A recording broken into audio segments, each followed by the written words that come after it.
ബീഹാറിലെ അർവാൾ ജില്ലയിൽ സർക്കാർ സ്കൂളുകളിൽ വിതരണം ചെയ്ത ഉച്ചഭക്ഷണത്തിൽ പുഴുക്കളെ കണ്ടെത്തി.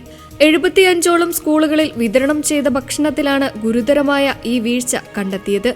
ഇതിൽ പ്രതിഷേധിച്ച് വിദ്യാർത്ഥികൾ ഭക്ഷണം കഴിക്കാൻ വിസമ്മതിക്കുകയും പ്ലേറ്റുകൾ വലിച്ചെറിയുകയും ചെയ്തു. അർവാൾ ജില്ലയിലെ വിവിധ സ്കൂളുകളിൽ കുട്ടികൾക്ക് വിളമ്പിയ സോയാബീൻ കറിയിലും ചോറിലുമാണ് പുഴുക്കളെ കണ്ടെത്തിയത്.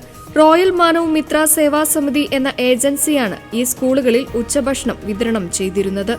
ഭക്ഷണത്തിൽ പുഴുക്കളെ കണ്ട ഉടൻ കുട്ടികൾ അധ്യാപകരെ വിവരമറിയിക്കുകയും ഭക്ഷണം കഴിക്കാൻ തയ്യാറാകാതെ പ്ലേറ്റുകൾ വലിച്ചെറിഞ്ഞ് ശക്തമായ പ്രതിഷേധം രേഖപ്പെടുത്തുകയും ചെയ്തു. സംഭവത്തിൽ അടിയന്തര അന്വേഷണത്തിന് ഉത്തരവിട്ടിട്ടുണ്ട്.